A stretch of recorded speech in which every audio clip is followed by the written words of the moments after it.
L'EFT n'est que du placebo.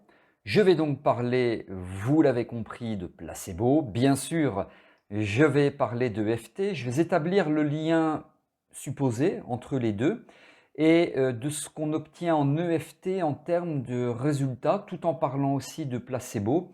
Je vais répondre à cette question un petit peu, pardonnez-moi l'expression, un peu casse-gueule. Les résultats obtenus en EFT ne sont-ils que du placebo? Bonjour à toutes et à tous, je suis David Vigneron, je suis formateur en hypnose clinique, en thérapie brève, en EFT, ça tombe bien. Par ailleurs, infirmier diplômé d'État, et je suis ravi de vous accueillir dans cette vidéo sur cette chaîne YouTube à laquelle vous pouvez vous abonner. Pour cela, cliquez sur le bouton s'abonner et activez la cloche de notification pour être informé quand je sors de nouvelles vidéos. C'est gratuit, c'est régulier, alors profitez-en. Et donc, pourquoi cette vidéo? Parce que je constate que la plupart des professionnels de santé qui connaissent très bien l'effet placebo parce que le pratiquant, en tout cas pour la plupart d'entre eux, eh bien la plupart des professionnels de santé pensent que l'EFT n'est que du placebo. Ensuite, pourquoi cette vidéo? Parce que j'aimerais comprendre, savoir par curiosité, pourquoi l'EFT fonctionne si bien? Alors oui, on a du résultat, c'est vrai, mais j'aimerais aller au-delà et comprendre pourquoi l'EFT fonctionne si bien.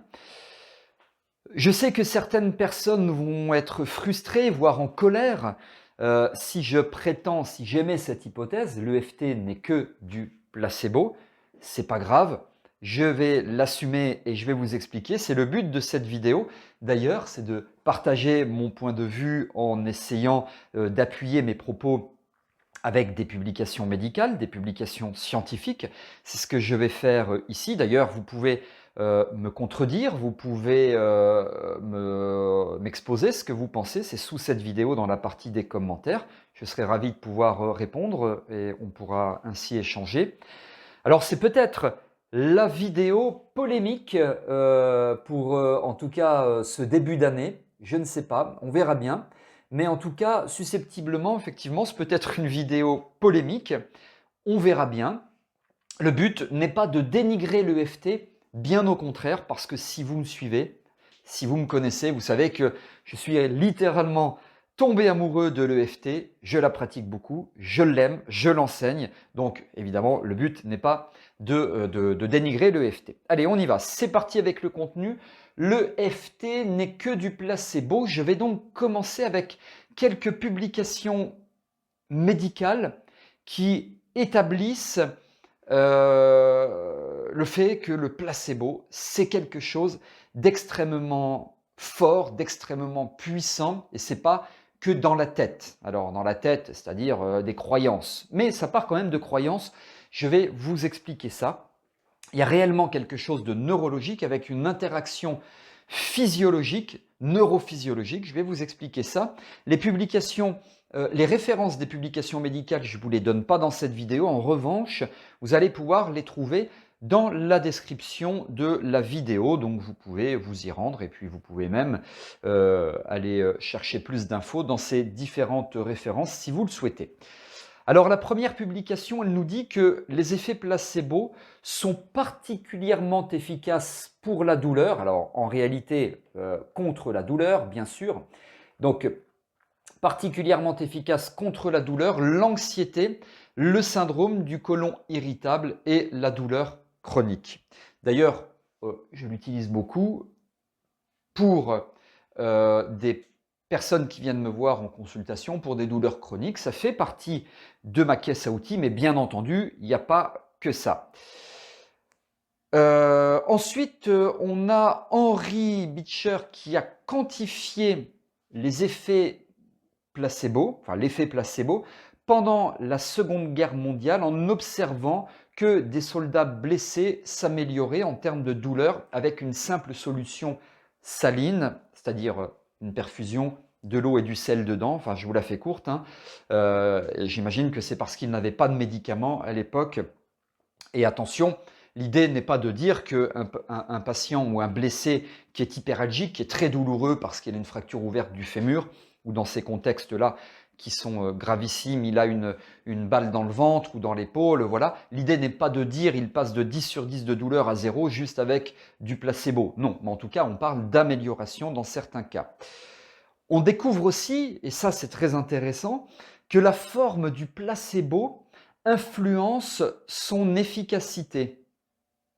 C'est-à-dire que les injections sont plus efficaces que les comprimés. C'était extraordinaire. J'ai souvent utilisé à l'hôpital, je pratique un petit peu moins maintenant,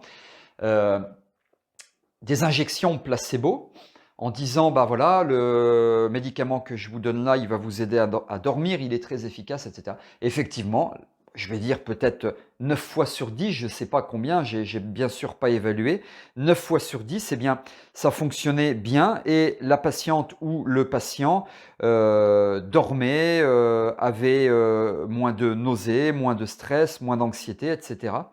Et donc voilà, je me suis rendu compte qu'effectivement, ça marchait. Et on va même au-delà, les couleurs, elles jouent un rôle. Le rouge, le jaune et l'orange sont associés à un effet stimulant, alors que le bleu et le vert ont un effet plutôt tranquillisant. Les placebos chirurgicaux aussi peuvent être aussi efficaces que des vraies interventions chirurgicales pour certaines conditions. Des patients qui ont subi une fausse arthroscopie du genou ont rapporté une amélioration similaire à ceux qui ont bénéficié d'une vraie intervention. Il faut creuser un petit peu, vous avez la référence sous cette vidéo. D'un point de vue psychosociologique, eh bien, l'effet placebo peut être transmis socialement. Des patients observant d'autres personnes qui répondent positivement à un traitement, un vrai traitement pharmacologiquement actif, sont plus susceptibles d'en ressentir eux-mêmes les bénéfices. Il n'y a pas de placebo, mais simplement, ils observent que certaines personnes répondent bien à certains médicaments, eh bien, elles s'améliorent davantage. Et ça, c'est tout simplement l'effet mouton que je vous recommande d'utiliser aussi en consultation. Ça pourrait faire l'objet d'une autre vidéo. Les placebos peuvent provoquer la libération d'endorphines, les endomorphines, la morphine naturelle, donc au niveau du cerveau. C'est une hormone, hein, ce qui explique leurs effets analgésiques qu'on peut effectivement mesurer avec différentes échelles, que ce soit le VA, le VM ou autre. Les placebos peuvent influencer, bien sûr, ça c'est très logique, hein, des paramètres physiologiques, les constantes, comme la pression artérielle, la fréquence cardiaque. L'imagerie cérébrale, elle montre que les placebos activent les mêmes régions du cerveau que les vrais médicaments analgésiques, donc pour soulager la douleur. Alors ça, moi, les premières publications que j'ai vues sur ça, elles datent de 1975. Hein, certains laboratoires qui ont fait des publications sur ça, donc vous voyez, c'est pas contestable en fait. Hein. Au niveau finance, au niveau argent, les placebos les plus chers hein, sont perçus comme plus efficaces que les placebos moins chers, ce qui démontre aussi l'influence finalement des attentes sur l'effet, sur cet effet placebo. Eh bien, l'effet placebo, une autre publication, peut persister même après avoir informé les personnes qu'ils reçoivent un placebo. C'est-à-dire, ils sont au courant que c'est un placebo. Ça s'appelle le placebo honnête. Et malgré tout, ça fonctionne. En tout cas, les effets perdurent. Les effets placebo et nocebo peuvent être transmis inconsciemment. Écoutez bien ça, vous êtes peut-être coach, vous êtes peut-être thérapeute, c'est passionnant. Les effets placebo et nocebo peuvent être transmis inconsciemment par le langage corporel et le ton de la voix des professionnels de santé et j'imagine aussi, bien sûr, des professionnels de l'accompagnement. Donc la posture, les mimiques, les gestes, votre comportement, eh bien c'est important en termes de résultats, hein, parce qu'on va parler de résultats. La biologie de l'espoir, c'est un livre de Norman Cousin, je vous le recommande. Eh bien, si je devais relever qu'une citation de ce livre pour en 1, 2, 3, 4 mots, 4 ou 5 mots, définir ce qu'est l'effet placebo, eh bien, je relèverai cette citation. L'effet placebo, c'est quand la conviction devient biologie. la conviction devient biologie. Il y a une histoire de conviction, donc de croyance, on va en parler. Je vais donc établir des liens qui vont nous permettre de comprendre le raisonnement par lequel je chemine, s'agissant d'EFT, de placebo, de résultats. Je vais donc établir des liens avec cette magnifique EFT. Et juste avant cela, et pour aller un petit peu plus loin, et on va décortiquer tout en long, en large et en travers, je vous propose de vous inscrire à ma conférence en ligne, elle est totalement gratuite, comment utiliser l'EFT lors de vos prises en charge thérapeutiques. Le programme, il est sous cette vidéo. Vous pouvez vous inscrire sous cette vidéo. Je vous commente en quelques mots le programme. Qu'est-ce que l'EFT? Bien sûr, je vais vous expliquer. Je vais aborder les 5 facteurs qui constituent l'efficacité que je catégorise comme étant de bluffante donc de l'EFT. Le but est que vous appliquiez rapidement. Quelles sont les différences et points communs avec le MDR? Je vais vous expliquer quelles sont les 3 erreurs à éviter lors de la pratique de l'EFT. Je vais vous communiquer les enseignements liés. Je vais vous partager 3 exemples de prise en charge qui de base ne relevaient pas de l'EFT et pourtant vous verrez. Je vais vous donner bien sûr des conseils précieux. Je vais vous offrir 2 cadeaux aussi pour que vous commenciez à appliquer l'EFT juste après la conférence, bien sûr.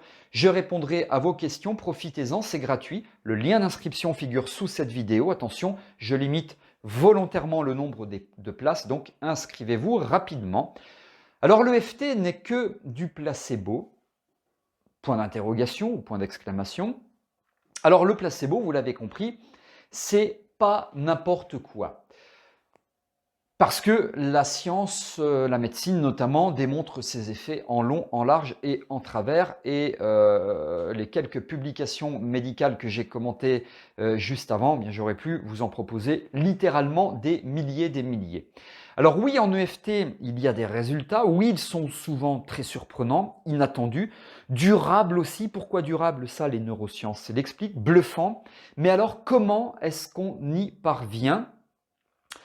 Pas au niveau technique. La technique, ok, on tapote, tout ça, ça nécessite une formation, d'accord, mais ce n'est pas la technique qui m'intéresse, c'est ce qui se passe au niveau du cerveau. Certaines personnes parlent de méthodes psycho-énergétiques. Pourquoi énergétiques? Parce qu'elles prétendent que les résultats sont liés aux énergies, aux méridiens d'acupuncture, que les émotions provoquent des espèces de blocages émotionnels qu'on n'a jamais vus au scanner, à l'IRM, à l'échographie, à la radio, enfin à l'imagerie en général. Je ne prétends pas que ce soit lié aux méridiens d'acupuncture, aux blocages énergétiques, etc. En tout cas, c'est ma croyance, hein, et je tends à prouver ce que je dis, mais je ne dis pas que j'ai raison. Hein. C'est en ça qu'il ne faudra pas être virulent dans vos commentaires, et je préfère qu'on débatte, qu'on échange, qu'on discute. Après tout, le but n'est pas forcément de tomber d'accord. Donc moi, je ne crois pas effectivement que ce soit lié aux méridiens, au blocage énergétique, aux espèces de nœuds énergétiques, je ne sais pas quoi, un truc, moi personnellement, auquel je ne crois pas du tout. En neurosciences, ces fameux blocages énergétiques, eh bien, on peut tout simplement les traduire, et ça on le voit à l'imagerie, notamment à l'IRM fonctionnel. C'est l'hippocampe, c'est l'amygdale cérébrale. Alors l'amygdale cérébrale qui est plus le siège de la peur, l'hippocampe qui est plus le siège de la mémorisation. La physiopathologie du stress post-traumatique, elle est très liée à l'hippocampe et à l'amygdale cérébrale. Ce n'est pas un espèce de blocage énergétique. Et la physiopathologie, si je devais parler du syndrome de stress post-traumatique, elle est parfaitement expliquée en long, en large et en travers. Donc ça n'a rien à voir avec un blocage énergétique, les méridiens ou autres. Ça, en médecine, on l'explique à 100% sans aucun problème. On explique la physiopathologie, mais on explique également les résultats que provoque l'EFT parce qu'on le voit également en IRM fonctionnel, entre autres. On voit les résultats par rapport au cortisol, l'hormone du stress, etc. Alors, en EFT, on a un consultant qui vient nous consulter, nous voir forcément un consultant qui consulte avec un problème. On a un thérapeute qui est bon, Le consultant, il le sent, il voit que le thérapeute, il est bon, il semble être expérimenté, etc. Souvenez-vous ce que je vous ai dit, au regard d'une publication, les effets placebo peuvent être transmis inconsciemment par le langage corporel et le ton de la voix des professionnels de santé, du praticien. En plus, votre consultant, il le sait parce qu'il y a peut-être d'autres personnes qui ont parlé de vous, de ce praticien. Souvenez-vous, des patients observant d'autres personnes répondent positivement à un traitement qui répondent positivement à un traitement sont plus susceptibles d'en ressentir eux-mêmes les bénéfices, c'est l'effet mouton. Par conséquent, il est convaincu, le consultant, que ça va marcher. De plus, l'objectif pour le consultant, forcément, est d'aller mieux, donc il est dans l'attente. Je vous ai parlé aussi de l'attente précédemment. Ainsi, tout est réuni pour que sa conviction se transforme en biologie. C'est la définition du placebo. La conviction se transforme en biologie. Ce n'est pas anodin, cette définition, la conviction, on vient d'en parler, se transforme en biologie. La biologie, c'est le résultat, c'est du palpable, c'est du tangible, c'est du factuel, on le voit, ce n'est pas une croyance, il se passe réellement quelque chose. La conviction fait qu'il se passe réellement quelque chose.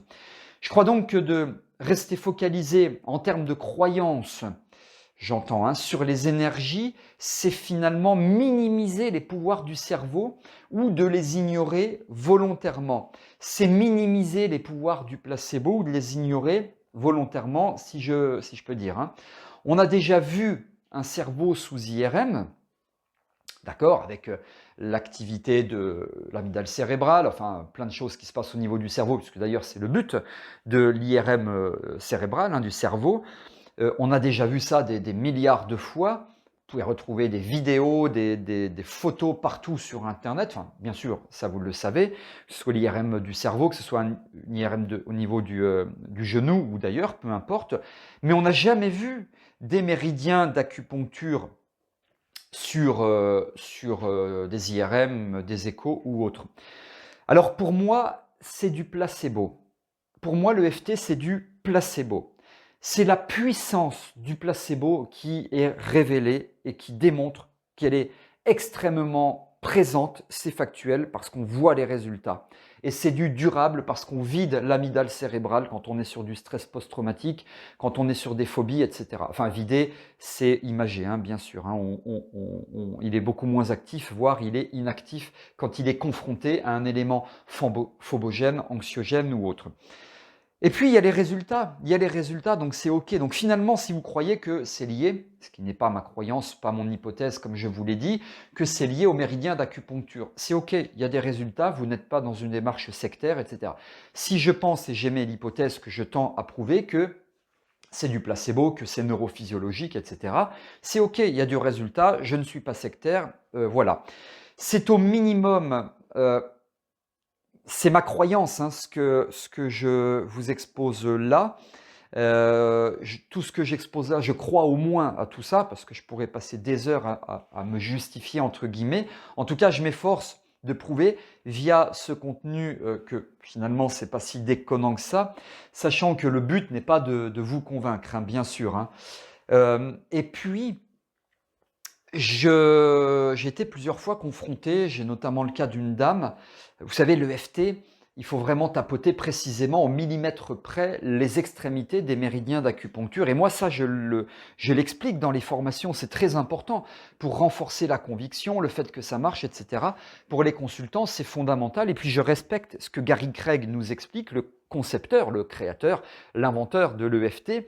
On ne tapote pas n'importe où, voilà. Tout ça, je suis parfaitement OK et je respecte à 2000%. Mais j'ai déjà vu des consultants qui tapotent pas du tout là où il faut. Je me souviens d'une dame qui tapotait au niveau des doigts à l'opposé c'est-à-dire en gros, il faut tapoter à un point précis sur le côté des doigts. Elle tapotait l'autre côté des doigts.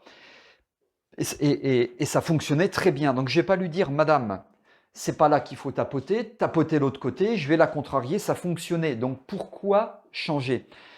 Cette histoire que je vous relate, qui est vraie, bien sûr, et j'en ai vécu plein d'autres comme ça, encore une fois, me démontre que ce ne sont pas les extrémités des méridiens d'acupuncture qui comptent, mais la conviction, la posture, les attentes, etc.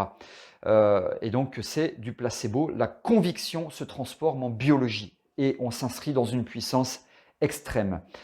Et puis j'ai un ami, je ne dirai pas qui, puisqu'il est assez connu dans le milieu, qui pendant 2 ans a fait tapoter ses consultants n'importe où.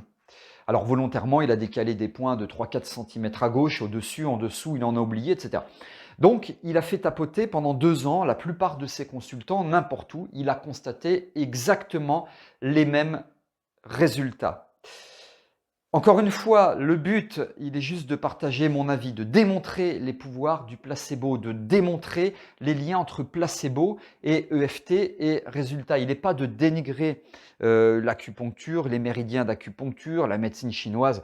Moi, je trouve que c'est génial, hein, toutes ces approches qui diffèrent complètement de notre médecine traditionnelle. Il est simplement d'essayer d'exposer que je pense que l'EFT, ce n'est que du placebo. Alors, ce n'est que, je le mets bien sûr entre guillemets, l'EFT, le placebo plutôt, le placebo au service des résultats via l'EFT.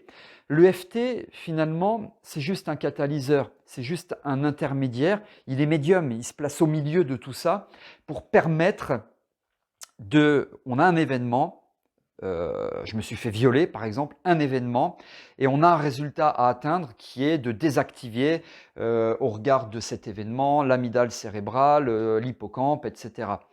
Et l'EFT, elle est juste entre les deux. C'est pour moi un espèce de prétexte. Alors, je suis puissant dans mes mots en termes de provocation, un espèce de prétexte pour aboutir à une transformation. Je crois que ça va marcher. Cette transformation, elle est biologique. La conviction devient biologie, se transforme en biologie, c'est le placebo.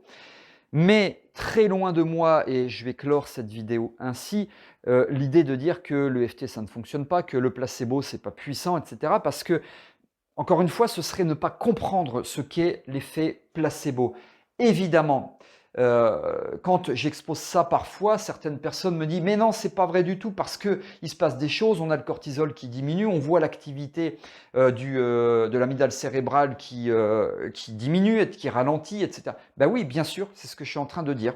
C'est la conviction qui se transforme en biologie, en neurobiologie, en neurophysiologie, en tout ce que vous voulez. La conviction qui se transforme en biologie. Donc, finalement, probablement, mais encore une fois, je ne prétends pas que j'ai raison, peut-être que l'EFT, c'est du placebo qui nous conduit à obtenir de super résultats qui sont durables parce qu'on s'inscrit dans la durabilité. Le docteur Philippe Pinquialet, qui est neurochirurgien et qui est docteur en neurosciences, explique parfaitement pourquoi c'est durable en termes de résultats, parce qu'on vide l'amygdale cérébrale, on travaille sur l'hippocampe, etc. J'illustre mes propos, c'est pas on vide, parce qu'il n'est pas rempli, c'est l'activité de l'amygdale, etc. Il l'explique parfaitement, donc tout ceci est totalement 100% démontré. Voilà, j'espère que vous avez aimé cette vidéo, que vous avez apprécié mon contenu, dont le but n'est pas de soumettre tous mes propos, mes dires à débat, mais simplement de pouvoir s'ouvrir à d'autres hypothèses.